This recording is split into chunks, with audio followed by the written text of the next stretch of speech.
नमस्कार दोस्तों, आप सभी का स्वागत है सहकार विद्या मंदिर के official YouTube podcast series voice of SVM में। ये पॉडकास्ट हमने इसीलिए शुरू किया ताकि हमारे स्कूल के जो टैलेंटेड और सक्सेसफुल एक्स स्टूडेंट्स हैं वो अपनी रियल लाइफ जर्नी हमारे साथ शेयर करें, ताकि जो प्रेजेंट स्टूडेंट है वो उनसे प्रेरणा ले, उनसे सीख सके और बड़े सपने देखने का हौसला पा सके। आज का ये एपिसोड बड़ा खास है क्योंकि आज हमारे साथ जो एलुमनी है उन्होंने अपनी जर्नी जो शुरू की थी, आज वो अब्रॉड जाकर एक सक्सेसफुल प्रोफेशनल के रूप में काम कर रहे हैं। तो स्वागत करते हैं आज के हमारे एलुमनी साहिल ससे का। नमस्कार। स्वागत है साहिल आपका। हमें बहुत अच्छा लगा कि आपने अपना कीमती समय निकालकर हमारे बच्चों के लिए ये इंस्पायरिंग प्रोग्राम जो है वो करने के लिए हमें साथ दिया। शुक्रिया अदा तो मुझे करना चाहिए क्योंकि हम जब ये स्कूल में पढ़ते थे तभी हमें भी ऐसे ही मौके मिले जहाँ से हमने प्रेरणा ली और हम आगे बढ़े।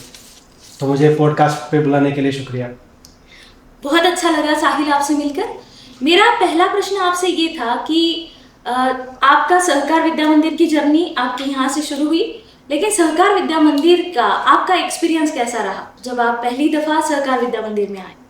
तो मेरी जर्नी सहकार में सेकेंड स्टैंडर्ड से हुई। मैं सेकेंड स्टैंडर्ड में सहकार में पढ़ने के लिए आया, तो मैं यहाँ पे 10th तक था।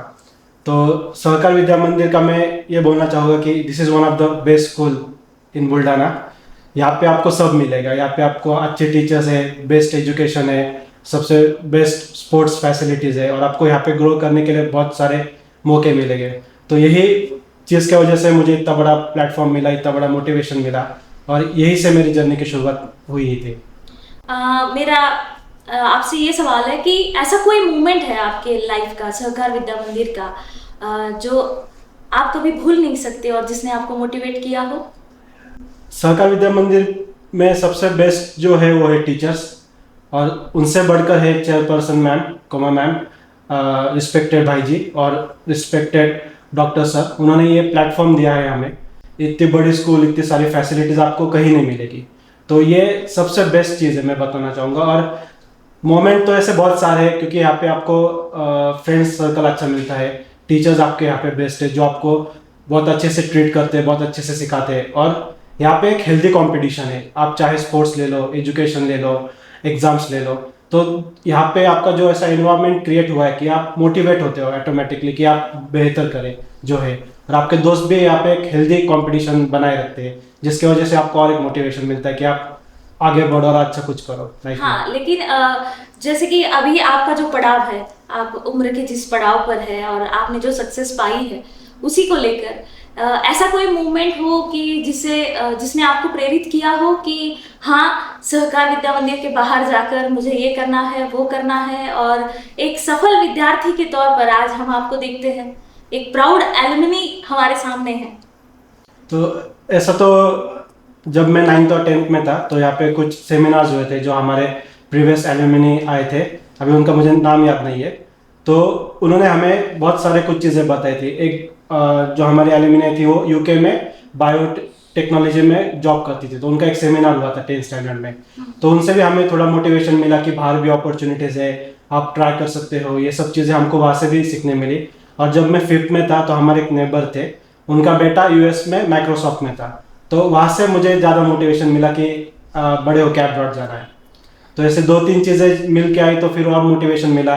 फिर चेयरपर्सन मैम भी है, मेरी मॉम भी है जिन्होंने मुझे और मोटिवेट किया कि you can go and do something outside India. तो ये मोटिवेशन था उसके पीछे सब। हाँ, मेरा अगला सवाल आपसे ये होगा कि भारत में आपने जॉब किया है, फिर उसके बाद में ये जो अब्रॉड जाने की जर्नी थी, तो इस अब्रॉड जाने की जर्नी के लिए आपने क्या क्या स्टेप्स लिए जो हमारे विद्यार्थियों के लिए आगे के लिए काम आ सके? वैसे देखा जाए तो ये चीज़ों का मुझे बहुत बाद में पता चला जब मैं पुणे पढ़ने के लिए गया। बुल्ढाना में तब वो टाइम पे सोशल मीडिया नहीं था, ज़्यादा एक्सेस नहीं था इंटरनेट पे, मतलब था लेकिन इतना ये नहीं था, यूज़ नहीं था उसका। तो ये पुणे में जाने के बाद पता चला कि ऐसे ऐसे हम जा सकते हैं। There are different ways to go abroad. जैसे आप वेबसाइट्स के थ्रू एग्जाम के लिए अप्लाई कर सकते हो, यूनिवर्सिटीज़ आप ऑनलाइन सर्च कर सकते हो, उनका एग्जामिनेशंस रहता है, इंटरव्यूज रहते हैं, उसके लिए कैसे प्रिपेयर करते हैं। फिर पुणे में बहुत सारे एजुकेशन एजेंसीज है जो आपको प्रिपेयर करते हैं, ये सब पुणे में जाके पता चला। तब फिर जाके मैंने एक्सप्लोर किया कि कौन से कंट्री में जा सकते हैं। तो मैंने 4-5 कंट्रियों में ट्राई भी किया, लेकिन हो नहीं रहा था बिकॉज कोविड पीरियड आ गया। तो मैंने MBA DY पाटिल से किया। उसके बाद फिर अपॉर्चुनिटीज मिली जब मैं गोदरेज में काम करता था। उसके बाद फिर मैंने सर्च किया, फिर मैंने 2-3 यूनिवर्सिटीज़ को अप्लाई किया, फिर उनका इंटरव्यूज हुआ, लेकिन फिर कुछ वीज़ा की वजह से, कोविड की वजह से वो नहीं हो पाया। जैसे ही कोविड खत्म हुआ फिर वापस अपॉर्चुनिटीज आई, फिर सक्सेस मिल गया फिनलैंड वीज़ा के लिए, और then I went to study to Finland. क्या बात है। मैं यही बताना चाहती हूँ कि हर कहानी के पीछे एक अपना संघर्ष होता है। ये इनका संघर्ष था कि कोविड के बाद इन्हें जो सफलता मिली है, या इन्होंने फिनलैंड चुना कि मुझे फिनलैंड जाना है और फिनलैंड जाकर फिर मुझे जॉब करनी है। तो ये हर बच्चे के लिए एक प्रेरक प्रसंग होगा कि हर कहानी इतनी आसानी से शुरू नहीं होती, उसके पीछे संघर्ष बहुत बड़ा होता है। तो अगर आपको भी ऐसी अपॉर्चुनिटी चाहिए तो आप भी ऐसे संस्थाएं हैं, ऐसी यूनिवर्सिटीज़ हैं जिनसे आप संपर्क कर सकते हैं। साहिल, आप अब्रॉड गए, आपने फिनलैंड को चुना, लेकिन मेरा सवाल आपसे यहाँ है कि वहाँ पर जॉब करते समय आपको किन किन चीज़ों की कठिनाइयाँ आई? जैसे आप देखो, आप एडवर्टाइजमेंट देखते हो, सोशल मीडिया पे देखते हो, वो सब सिर्फ अच्छी चीज़ें दिखाते हैं, they only show positive sides. लेकिन आपको, अगर आप फॉरेन के लिए ट्राई कर रहे हो तो आप आपका खुद का रिसर्च कीजिए, क्योंकि आपको जब सोशल मीडिया पे सब अच्छी चीज़ें दिखती है, लेकिन आप रिसर्च करते हो तो आपको पॉजिटिव और नेगेटिव चीज़ें दोनों भी दिखती है।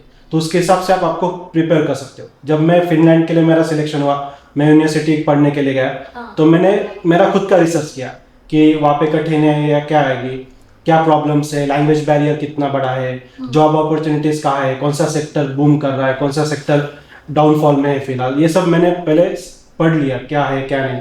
मैंने वहाँ पे कुछ लोगों से लिंक्डइन पे कांटेक्ट किया, फेसबुक के थ्रू कांटेक्ट किया, सोशल मीडिया के थ्रू कांटेक्ट किया। उनसे मैंने ग्राउंड रियलिटी पूछी कि क्या सिचुएशन है, क्या चल रहा है फिलहाल, क्या दिक्कतें आती है, क्या पॉजिटिव साइड्स है। ये सब स्टडी करके फिर मैंने डिसाइड किया कि मुझे वहाँ जाना है। फिर वहाँ पे जाने के बाद सबसे बड़ा आपको प्रॉब्लम आएगा लैंग्वेज बैरियर। ये सबसे एक बड़ी दिक्कत की बात है कि हम यहाँ पे इंडिया में सिर्फ इंग्लिश पे फोकस करते हैं। There are so many languages जो हमने सीखनी चाहिए। बस इंग्लिश पे फोकस मत कीजिए, क्योंकि आपको अपॉर्चुनिटीज कहाँ पे भी आ सकती है। तो लैंग्वेज इज द मस्ट। आप जैसे देश वैसा देश, हम जैसे बोलते हैं, वैसा इंपॉर्टेंट है कि आप लैंग्वेज सीखो। तो वहाँ पे सबसे बड़ा था लैंग्वेज बैरियर, क्योंकि आपको जॉब करना है, सिर्फ IT सेक्टर में आपको लैंग्वेज नहीं लगती। अगर आप कोई भी, अगर आप दूसरा फील्ड ले लो, डॉक्टर ले लो, मेडिकल ले लो, या फिर कोई भी food industry, operation, safety, supply chain, कोई भी आप एक्सेप्ट IT, आप कोई भी फील्ड चूज करो, वहाँ पे आपको लैंग्वेज बैरियर आएगा ही। तो सबसे बेस्ट है आप लैंग्वेज सीखना स्टार्ट करो। आप 10 से ही स्टार्ट करो, क्योंकि 10 के बाद आपको 11-12 होता है, ग्रेजुएशन फेज होता है। ग्रेजुएशन और 11-12 आपका मेन करियर का ही पॉइंट होता है कि आप क्या चूज करोगे। तो फिर वैसा मैंने देखा कि सबसे बड़ा लैंग्वेज बैरियर है।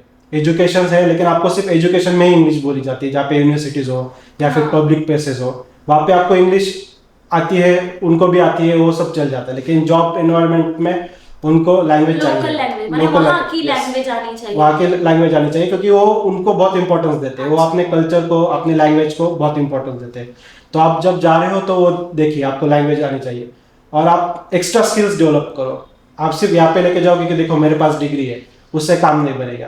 क्योंकि आप जब वहाँ पे जाते हो तो आपको कंपटीशन सिर्फ आपके लोग, उनके लोगों से नहीं है, आपको कंपटीशन अदर कंट्रीज के लोगों से भी है, जो वही पढ़ने आए हैं, वही जॉब करने के लिए आए। तो सिर्फ आपको लोकल लोगों से कंपटीशन नहीं है, you are competing with almost every country who has come there to study. तो आपको वो देखना चाहिए कि आपके पास एक्स्ट्रा स्किल्स क्या है, आप कैसे बाहर हो क्या होगे, कैसे आप कैसे सर्वाइव करोगे। तो मेरा था कि मैं ऑलरेडी गोदरेज प्रॉपर्टीज में मैंने बिजनेस डेवलपमेंट का काम किया था, और पुणे में हमारा खुद का रेस्टोरेंट था मेरे ब्रदर इन लॉ का। तो वहाँ पे मैंने सब उनका पूरा हेल्प किया था उनको इस्टेब्लिश करने के लिए। तो इसकी एक्सपीरियंस की वजह से मुझे वहाँ पे फूड इंडस्ट्री में ऑपरेशंस और सप्लाई चेन में मुझे जॉब मिला, कि मैं सेफ्टी और हाइजीन चेक करूँ फूड का, देखो कि जो रॉ मटेरियल बन रहा है वो यूरोपियन स्टैंडर्ड से बन रहा है कि नहीं। तो ये सब आपको कहीं ना कहीं कौन सा एक्सपीरियंस आपको कब काम में आ जाए पता नहीं। तो इसलिए आप जब आप इवन इंडिया में हो तो आप एक्सपीरियंस लेते रहो, नए नए फील्ड, नए नए स्किल्स ट्राई करते रहो। सही बात है।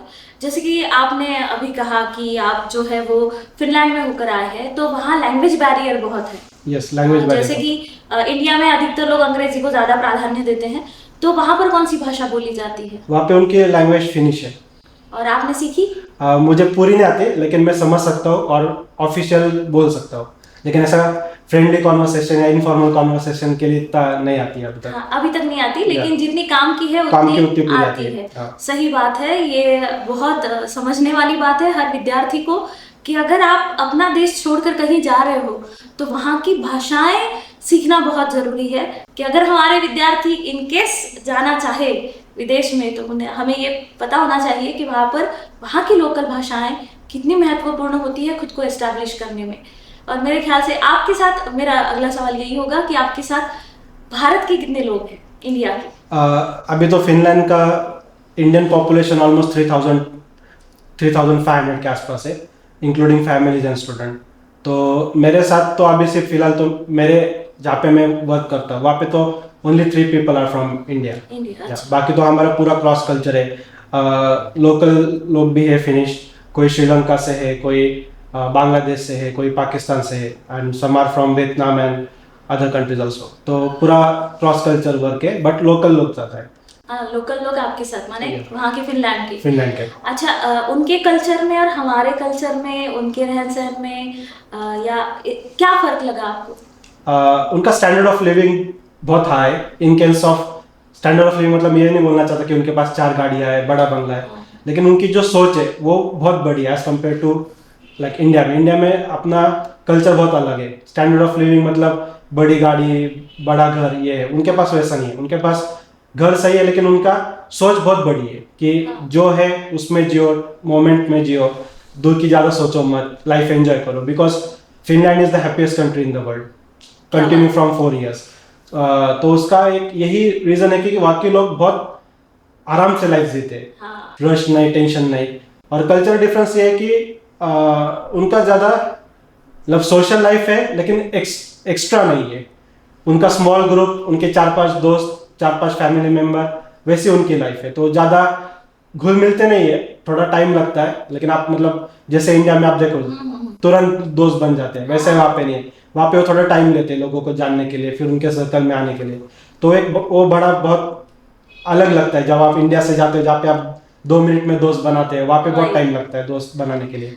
और वर्क कल्चर बोले तो बोलना चाहूँगा कि वहाँ पे बहुत टाइम के पक्के है सब। मतलब time punctuality is best. Like आपका अगर शिफ्ट है कि शिफ्ट 10 से 5 बजे तक, तो आप 10 बजे ही लॉग इन करो और करेक्ट 5 बजे ही लॉग आउट करो।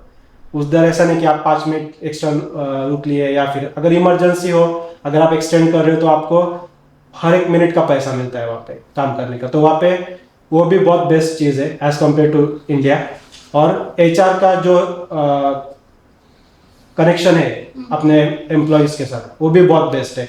अगर आपको कुछ दिक्कत आ रही हो तो एचआर हमेशा अवेलेबल रहता है आपको हेल्प करने के लिए। तो ये कुछ चीज़ें हैं जो बहुत डिफर करती है इंडिया से और फिनलैंड से। क्या बात है, ये बहुत समझने वाली बात है सभी विद्यार्थियों के लिए कि डिसिप्लिन के साथ पंक्चुअलिटी कितनी मायने रखती है, टाइम कितना महत्वपूर्ण होता है, समय पर आना, समय पर जाना, हर चीज को समय पर खत्म करना। एक आपको एक जीवन जीने का एक सलीका पता चल जाता है इससे। और मेरे ख्याल से अगर जीवन को सुचारू रूप से चलाना है तो बहुत सुंदर तरीका बताया गया है कि आप अगर पंक्चुअल हो, आप अगर समय के साथ चल रहे हो, तो आप कभी पिछड़ नहीं सकते। साहिल ने जैसे कहा कि वहाँ के लोग बड़े खुश हैं, खुशनुमा मिजाज है उनका, और उनकी जो सोच है वो काफ़ी बड़ी है। तो मेरे ख्याल से बड़ी सोच होना बहुत ज़रूरी है, क्योंकि आज कल के दौर के लोग केवल जुगाड़ लगाने में बिलीव करते हैं, जुगाड़ लगाते जाते हैं। लेकिन मैंने हाल ही में एक किताब पढ़ी है, उसमें उन्होंने कहा है कि भूत और भविष्य ये दोनों काल मिथ्या है, झूठ है, जो वर्तमान है वही सत्य है, तो आज को जियो। तो मेरे ख्याल से साहिल ने सीख लिया है फिनलैंड में रहकर कि वर्तमान में जीना क्या होता है, और वर्तमान ही सच है कि आप इसको एंजॉय करो, इसको जियो, आने वाले कल को देखा जाएगा। तो मेरे ख्याल से ये भी बहुत महत्वपूर्ण बात है हर विद्यार्थी के लिए, ये सीखना बहुत ज़रूरी है। अनुशासन का एक हिस्सा भी ये माना जा सकता है। साहिल, बहुत अच्छा लगा कि वहाँ का कल्चर हमने जाना, वहाँ के रूटीन्स हमने जाने। वहाँ वाकई में माने तुम वहाँ पर रहते हो तो तुम्हारा रूटीन कैसा है? मेरा तो जैसा अभी जो वर्क है वो शिफ्ट इसमें होता है, क्योंकि मेरा फिक्स टाइम नहीं होता, हर वीक का अलग एक शिफ्ट होता है, तो शिफ्ट लिस्ट पब्लिश होती है, तो उसके हिसाब से मेरा रूटीन पूरा मैंने बनाया है। जैसे मतलब कभी मॉर्निंग शिफ्ट रही तो मैं इवनिंग में फ्री रहता हूँ, तो इवनिंग में मैं जहाँ पे रहता हूँ वहाँ पे बिल्डिंग्स भी है लेकिन फॉरेस्ट भी है, तो मैं कभी भी अगर बोर हो गया तो मैं फॉरेस्ट में टहलने निकल जाता हूँ। तो आपको आपको वहाँ पे नेचुरल ब्लूबेरीज, मशरूम, ये सब आपको वहाँ पे मिल जाएगी, आपको मार्केट से खरीदने की जरूरत नहीं है। तो ऐसे आप वॉक पे निकल जाओ तो आपको वहाँ पे नेचर भी एंजॉय करते आता है और मॉडर्न लाइफ भी एंजॉय करती आती है। मतलब दे गो हैंड इन हैंड, मतलब नेचर भी साथ में है और डेवलपमेंट भी साथ में है।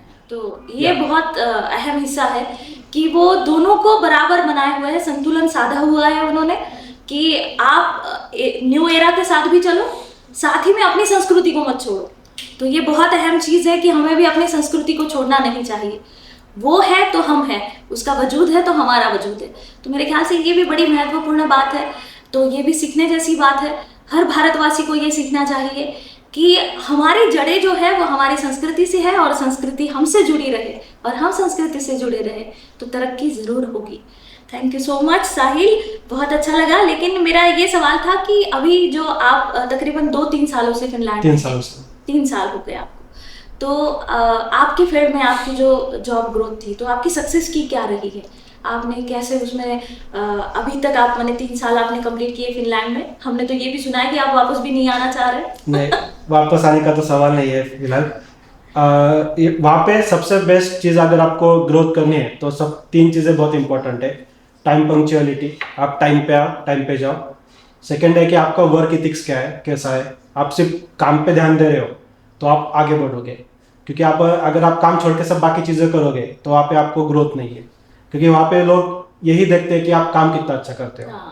बस उस पर ही डिपेंड है। आप सिफारिश होना या फिर कोई आपको रेकमेंड करना, उस पर डिपेंड नहीं करता आपका प्रमोशन। आपका प्रमोशन आपके काम पे डिपेंड करता है कि आप अगर आपका शिफ्ट, मैं जैसे एग्जांपल दिया, आपका शिफ्ट अगर 10 बजे और 17 को खत्म हो रहा है तो आपको करेक्ट 10 बजे ही आना है और 17 को खत्म ही करना है। आप ना एक्स्ट्रा रुक सकते हो ना आपको रुकने देंगे। आपका जो काम है वो 10 से 5 बजे तक के बीच में ही आपको करना है। तो वो टाइम पंक्चुअलिटी, आपका जो इथिक्स है, वर्क इथिक्स, आप बाकियों के साथ कैसे बिहेव करते हो वर्क में, आपका काम कितने फास्ट करते हो, कैसे करते हो, प्रॉपरली करते हो या नहीं, ये सब चीज़ें, और आपका बाकी के साथ बिहेवियर कैसा है लोगों के साथ, कि आप डिस्क्रिमिनेशन करते हो या फिर आप लोगों के साथ अच्छे से बिहेव नहीं करते। ये सब 3 चीज़ें बहुत मायने रखती है वहाँ पे। आप अगर ये तीनों में सफलता पा लोगे तो आपको ग्रोथ है ही है। क्योंकि जब मैंने स्टार्ट किया था तो मैंने एज अ ट्रेनिंग स्टार्ट किया था 6 मंथ्स में, एंड विदिन 6 मंथ मैं प्रोमोट हो गया था असिस्टेंट शिफ्ट मैनेजर के लिए। अच्छा। तो this is the reason, because I was punctual on time.